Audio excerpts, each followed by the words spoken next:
Good morning साथियों। सबसे पहले विद्या की देवी माँ सरस्वती के चरणों में नमन करते हैं। माँ सरस्वती से आशीर्वाद लेते हैं कि हम अपने लक्ष्य के अंदर सफल बने और माँ सरस्वती इस कार्य में हमारी पूरी सहायता करें और हमें एक अच्छे कर्म करने की संबल तथा शक्ति प्रदान करें। हम राजस्थान के इतिहास को पढ़ रहे थे और राजस्थान के इतिहास के अंदर हम पढ़ रहे थे राजस्थान के पुरालेख, शिलालेख तथा प्रशस्तियाँ। इन प्रशस्तियों के हमने दो पार्ट हम पहले पढ़ चुके हैं। मूल रूप से जो मूल प्रशस्तियाँ थी वो पढ़ चुके थे। आज हम छोटी छोटी जितनी भी राजस्थान की प्रशस्तियाँ हैं उनके बारे में अध्ययन करेंगे। हालांकि वहाँ से प्रश्न पूछे जाने की पूरी संभावना है और इस संभावना को हम देखते हुए जो भी नॉर्मल प्रश्न है जिसमें छोटी छोटी नॉर्मल जानकारी दी गई है उसको हम पढ़ेंगे। हालांकि ये भाग आपके लिए बहुत इम्पोर्टेंट है और ये आपके लिए याद होना भी बहुत इम्पोर्टेंट है। आज हम तीसरे पार्ट के अंदर प्रशस्तियों के अंदर पढ़ेंगे। पहले हम पढ़ेंगे अपनी जो आज की प्रशस्ति है उसका नाम है चीरवा अभिलेख। ये जो चीरवा अभिलेख है इसकी स्थापना या इसका निर्माण 1273 ईस्वी में किया गया था और ये पड़ता है चीरवा गांव के अंदर। और ये चीरवा गांव कहाँ पे पड़ता है? उदयपुर के अंदर, मतलब मेवाड़ के अंदर है चीरवा गांव। और यहाँ की ये प्रशस्ति है 1273 ईस्वी की। है क्या इसके अंदर? इसके अंदर सती प्रथा का उल्लेख मिलता है। कौन सी प्रथा का उल्लेख मिलता है? सती प्रथा का उल्लेख मिलता है तथा बप्पा रावल से लेकर जो समर सिंह शासक बना था चित्तौड़ का, उस समर सिंह तक की जीवनी का वर्णन मिलता है। अब देखो इससे रिलेटेड यानी कि इससे मिलता जुलता ही दूसरा अभिलेख पढ़ेंगे और वो है अपना घटियाल अभिलेख। घटियाल अभिलेख। और ये जो घटियाल अभिलेख है ना, ये घटियाल अभिलेख अपना है जोधपुर के अंदर। और जोधपुर के अंदर जो गांव है उस गांव का नाम है घटियाला। कौन सा गांव है? घटियाला। और ये घटियाल अभिलेख है ये मिलता है हमें 861 ईस्वी के अंदर। इसकी भी सबसे खास बात है, इसके अंदर भी सती प्रथा की जानकारी मिलती है। कौन सी प्रथा की? सती प्रथा की। राजस्थान में सर्वप्रथम सती प्रथा की जहाँ पर जानकारी मिलती है वो कौन सा अभिलेख? अपना घटियाल अभिलेख। इस अभिलेख के जो लेखक थे यानी कि जो रचयिता थे वो दो व्यक्ति था। एक तो था मग, याद रखना भाई मग, और दूसरा था कर्षणेश्वर। दोनों ही इंपॉर्टेंट है, दोनों को ध्यान रखना। जोधपुर के अंदर है। चलो हम इसके अलावा एक गुप्त वंश की बात कर लेते हैं। और ये गुप्त वंश की जो बात करते हैं वो हम भारत से रिलेटेड करते हैं। भारत के अंदर जब गुप्त वंश था तो उस गुप्त के अंदर एक शासक हुआ करता था भानुगुप्त। और भानुगुप्त का सेनापति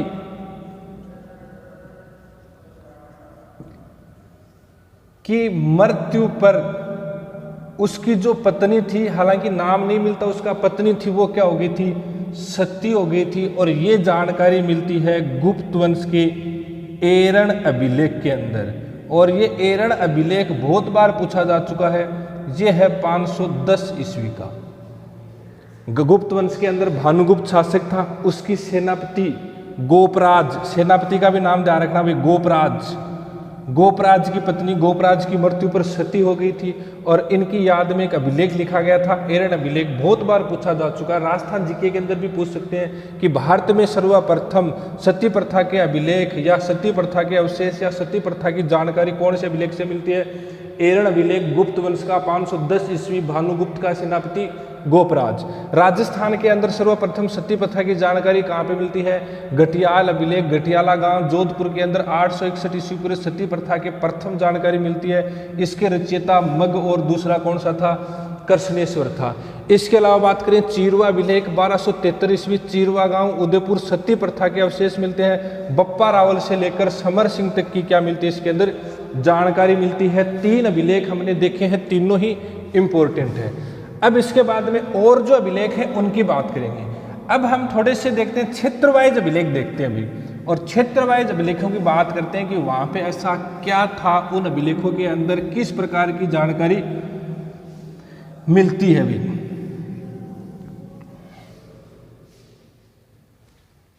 पहले हम दक्षिणी राजस्थान के अंदर चलते हैं। दक्षिण राजस्थान में यहां पे चलते हैं बांसवाड़ा, और बांसवाड़ा के अंदर अर्थुणा के मंदिर है, अर्थुणा के शिव मंदिर। हालांकि इनको शिव मंदिर के नाम से पूछा जा सकता है, फिर भी अर्थुणा का अभिलेख जिसके अंदर शिव की भक्ति के अवशेष मिलते हैं, कौन से जिले में है? बांसवाड़ा में। अब इसके ऊपर चलते हैं प्रतापगढ़। प्रतापगढ़, और प्रतापगढ़ के अंदर जो अभिलेख था उसका भी नाम क्या था? प्रतापगढ़ अभिलेख ही मिलता है।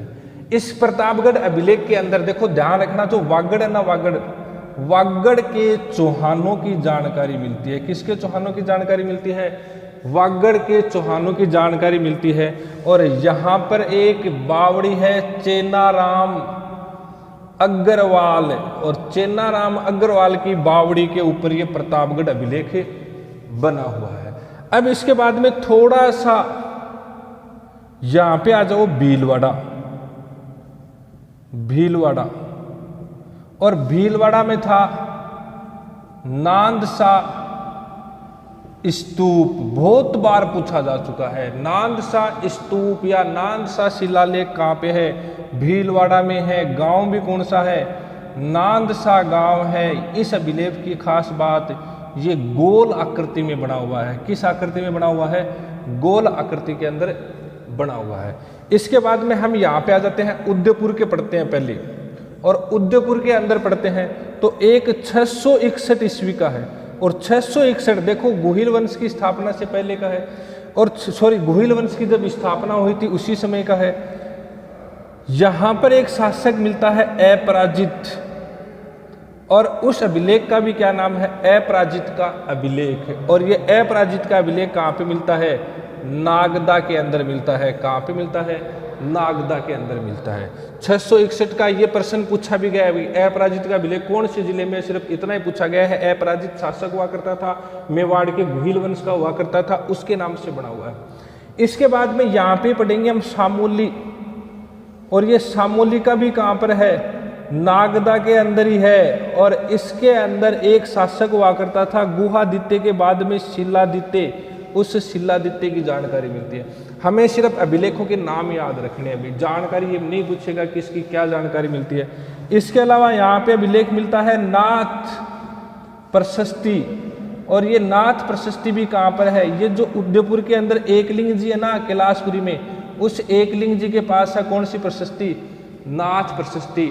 तो उदयपुर से भी इन 3-4 अभिलेखों की जानकारी मिलती है। उदयपुर के बाद में आ जाते हैं हम आगे सिरोही के अंदर, और सिरोही के अंदर एक मंदिर बना हुआ है। हम जब वो दुर्ग पढ़ेंगे, अचलगढ़ के अंदर अचलेश्वर महादेव का मंदिर पढ़ेंगे, वहां पर एक दुर्ग बना हुआ है अचलगढ़, और अचलगढ़ के अंदर जो बना हुआ है उसका नाम है अचलेश्वर। अचलेश्वर प्रशस्ति। हालांकि नॉर्मल सी बात है, कहां पर अचलेश्वर प्रशस्ति? ये अपनी माउंट आबू के अंदर है। किसके अंदर है? माउंट आबू के अंदर स्थित है अचलेश्वर प्रशस्ति। अब देखो, माउंट आबू है ना, माउंट आबू, यहाँ पे एक पहाड़ी है देलवाड़ा, और देलवाड़ा के ऊपर 5 जैन मंदिर बने हुए हैं। और इन 5 जैन मंदिरों को हम कहाँ पे पढ़ेंगे? मंदिरों में पढ़ेंगे। नेमिनाथ का है, लूण वसई है, इसके अलावा वो अपने पीत लहर भामाशाह का जैन मंदिर है। इस प्रकार 5 मंदिर बने हुए हैं। और देलवाड़ा के इन 5 मंदिरों के पास ही नेमिनाथ प्रशस्ति बनी हुई है। नेमिनाथ, या इसको वास्तुपाल या तेजपाल प्रशस्ति भी कहते हैं, याद रखना भाई। इस वास्तुपाल या तेजपाल प्रशस्ति का जो लेखक है उसका नाम है सोमेश्वर। सोमेश्वर। इसका जो रचयिता है उसका नाम है चंडेश्वर। और इस प्रशस्ति से जानकारी मिलती है माउंट आबू के एक शासक की, और माउंट आबू के जिस शासक की जानकारी मिलती है उसका नाम है धारावर्ष। क्या नाम है उसका? धारावर्ष नामक शासक की जानकारी मिलती है।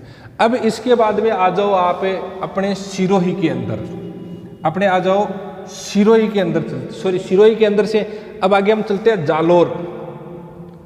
जालोर के अंदर एक मंदिर का नाम पढ़ा होगा आपने, सुंधा माता मंदिर, और ये सुधा माता मंदिर की जगह यहाँ पर सुंधा माता अभिलेख का भी नाम ले सकते हैं। और इस अभिलेख का जो लेखक था, उस लेखक का नाम था रूप भट्ट। और इस सुंधा माता अभिलेख का जो रूप भट्ट था, इसके अंदर जानकारी मिलती है जालोर का एक चौहान था, चौहान शासक था चोचिंग देव। किसकी जानकारी मिलती है? चोचिंग देव की जानकारी इसी अभिलेख से हमें प्राप्त होती है। कौन सी? सुंधा माता अभिलेख, जो कहाँ पर पड़ता है? अपना जालोर के अंदर पड़ता है। इसके बाद में हम बीकानेर आते हैं। अभी बीकानेर, और बीकानेर के अंदर जो एक प्रशस्ति बनी हुई है राय सिंह प्रशस्ति, और ये राय सिंह प्रशस्ति है, ये अपने जो बीकानेर का दुर्ग है ना, दुर्ग, उसके 2 दरवाजे हैं। एक का नाम है सूरजपोल और दूसरे का नाम है कर्णपोल। ये बनी हुई अपनी सूरजपोल के ऊपर राय सिंह प्रशस्ति, इसका निर्माण करवाया था राय सिंह ने। और इसके जो रचयिता थे, रचयिता मतलब जिन्होंने इसका निर्माण किया था, वो थे अपने कौन है? जयिता थे। राय सिंह प्रशस्ति में जानकारी मिलती है, देखो पहला शासक कौन था यहाँ का? बीकानेर का राव बिक्का था। राव बिक्का ने तो इस दुर्ग की क्या रखी थी? नींव। और दुर्ग को बनाया किसने था? राय सिंह ने बनाया था। इतिहास में पूरी की पूरी जानकारी पढ़ेंगे हम। राव बिक्का से लेकर राय सिंह तक की जानकारी जिस अभिलेख के अंदर मिलती है, वो कौन सा है? बीकानेर का अभिलेख है। इसके अलावा एक जानकारी और मिलती है नौलखा बावड़ी, नौलखा बावड़ी, और ये नौलखा बावड़ी अभिलेख है, ये है अपने डूंगरपुर के अंदर। और डूंगरपुर में इसका निर्माण, यहाँ का राजा था आस्कर्ण, और आस्कर्ण की पुत्री थी, और उस पुत्री का नाम था पेम्मल। क्या नाम था?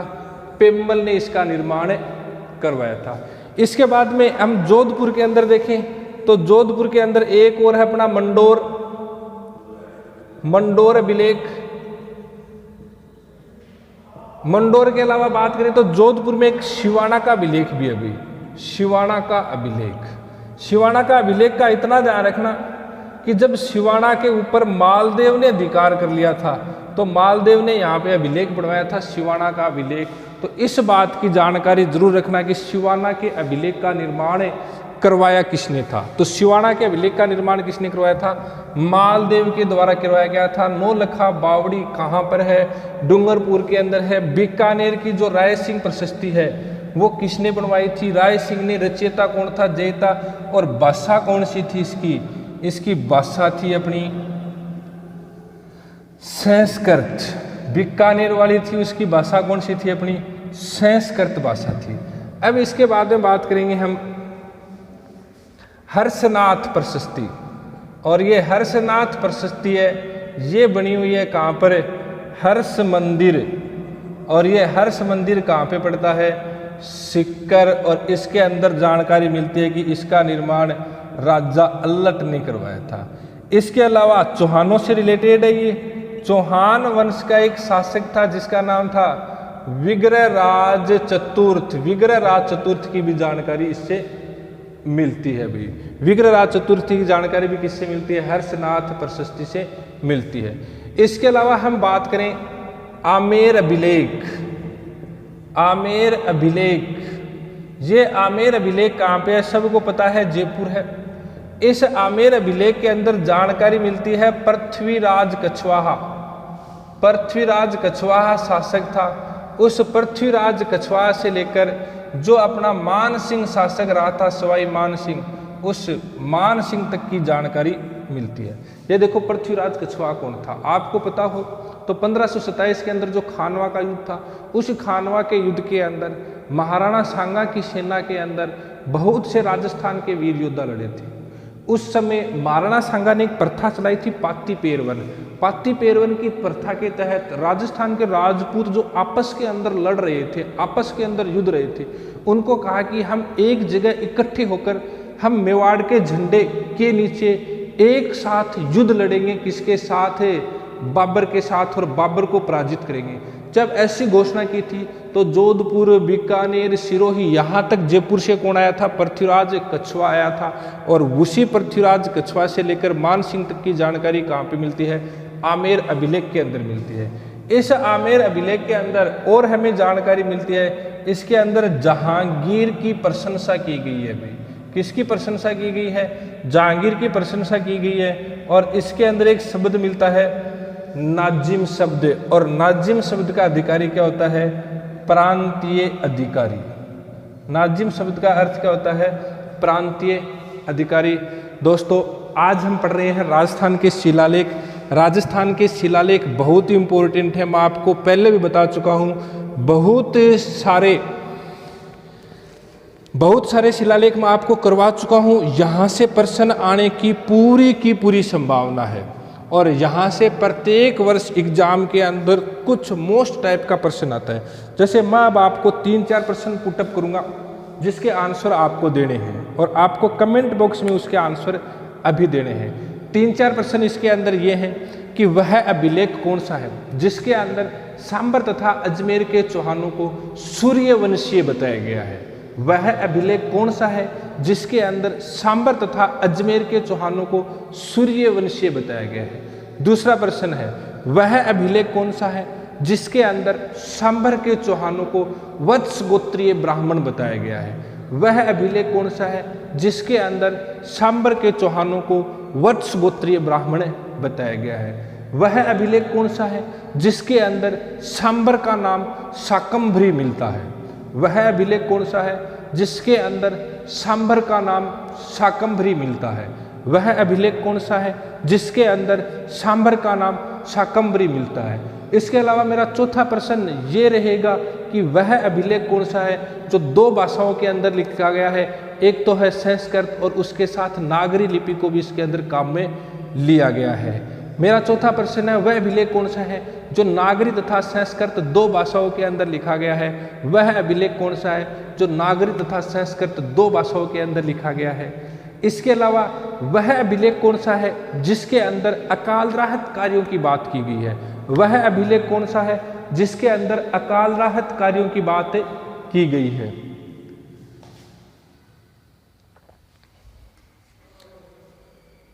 वह अभिलेख कौन सा है जिसके अंदर अकाल राहत कार्यों की बात की गई है? इसके अलावा राजस्थान का प्राचीनतम अभिलेख कौन सा था? कहाँ पर मिला? खोजकर्ता कौन है? राजस्थान का प्रथम अभिलेख कौन सा था? कहाँ पर मिला तथा उसका खोजकर्ता कौन था? राजस्थान का प्रथम अभिलेख कहाँ पर मिला, कौन सा था तथा उसका खोजकर्ता कौन था? फिर अगला प्रश्न है कि राजस्थान में सर्वप्रथम वैष्णव तथा भागवत धर्म के अवशेष कौन से अभिलेख में मिलते हैं? राजस्थान में सर्वप्रथम वैष्णव तथा भागवत धर्म के अवशेष कौन से अभिलेख के अंदर मिलते हैं? राजस्थान में वैष्णव तथा भागवत धर्म के अवशेष कौन से अभिलेख के अंदर मिलते हैं? इसके अलावा अगला प्रश्न है, चीरवा का अभिलेख कौन से जिले में पड़ता है? चीरवा का अभिलेख कौन से जिले के अंदर पड़ता है? चीरवा का अभिलेख कौन से जिले के अंदर पड़ता है? इसके अलावा मेरा अगला प्रश्न है राज प्रशस्ति कौन से दुर्ग के आगे बनी हुई है? राज प्रशस्ति कौन से दुर्ग के आगे बनी हुई है? राज प्रशस्ति कौन से दुर्ग के आगे बनी हुई है? इसके अलावा मेरा जो नेक्स्ट प्रश्न है वो है विश्व की सबसे बड़ी प्रशस्ति कौन सी है? विश्व की सबसे बड़ी प्रशस्ति कौन सी है? विश्व की सबसे बड़ी प्रशस्ति कौन सी है? इसके अलावा अगला क्वेश्चन है बड़ली अभिलेख कौन से गांव के अंदर तथा कौन से जिले में मिला है? बड़ली अभिलेख कौन से गांव तथा कौन से जिले के अंदर मिला है? बड़ली अभिलेख कौन से गांव तथा कौन से जिले के अंदर मिला है? बड़ली अभिलेख कौन से गांव तथा कौन से जिले के अंदर मिला है?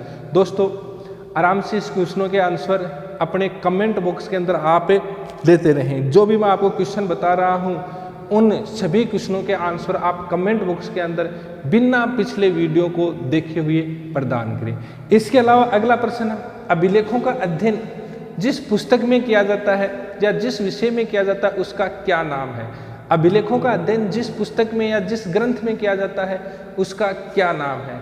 अगला प्रश्न है, विश्व में सर्वप्रथम अभिलेख लिखने की परंपरा कहाँ पे शुरू हुई?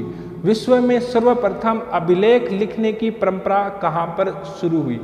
इसके बाद में अगला प्रश्न है कि भारत में सर्वप्रथम अभिलेख लिखने का कार्य किसने किया? भारत में सर्वप्रथम अभिलेख लिखने का कार्य किसने किया? इसके अलावा अगला प्रश्न है, मौर्य समाज या मौर्य से रिलेटेड राजस्थान के अंदर कहाँ पर अभिलेख मिले हैं, या मौर्यों से रिलेटेड राजस्थान के अंदर कहाँ पर अभिलेख मिले हैं, कौन कौन से जिलों के अंदर कौन कौन से अभिलेख मिले हैं, ये आपको जानकारी मुझे प्रदान करनी है। कमेंट बॉक्स के अंदर ये आप जानकारी दें। इसके अलावा देखो, मैं आपको वैसे तो अभिलेख पहले बता चुका हूँ, मानमौर्य अभिलेख भी है। मानमौर्य अभिलेख कहाँ पर है? ये चित्तौड़गढ़ के अंदर है। मानमौर्य अभिलेख के अंदर हम चर्चा करें तो कर्नल टोड था ना, कर्नल टोड, ये कर्नल टोड इसको कहाँ पे लेके चला गया था? ये इसको इंग्लैंड लेके जा रहा था, लेकिन रास्ते में इसको कहाँ पे फेंक दिया था? समुद्र में फेंक दिया था। बात ये ध्यान रखना, ये अभिलेख चित्तौड़गढ़ की मानसरोवर झील के किनारे मिला है। इसके अलावा ध्यान रखना, ये अभिलेख जानकारी देता है कि मौर्य वंश जो था, इस मौर्य वंश का अंतिम शासक यहाँ पर था मानमौरी, और इस मानमौरी मौर्य को पराजित करके किसने? बप्पा रावल ने, और इस दुर्ग पर, कौन सी दुर्ग पर? चित्तौड़ दुर्ग पर अधिकार कर लिया था। और ये जानकारी हमें कहाँ से मिलती है? मानमौरी अभिलेख से मिलती है। इसके अलावा देखो, ये जो अभिलेख है बहुत ही इंपॉर्टेंट से क्वेश्चन और भी मिल जाएंगे अभिलेख से, क्योंकि जगह जगह पर अनेक प्रकार के अभिलेख मिल ही जाते हैं। छोटे मोटे जो भी इंपॉर्टेंट अभिलेख थे, मैं आप उन सब अभिलेखों की आपको जानकारी दे चुका हूँ। धन्यवाद मित्रों।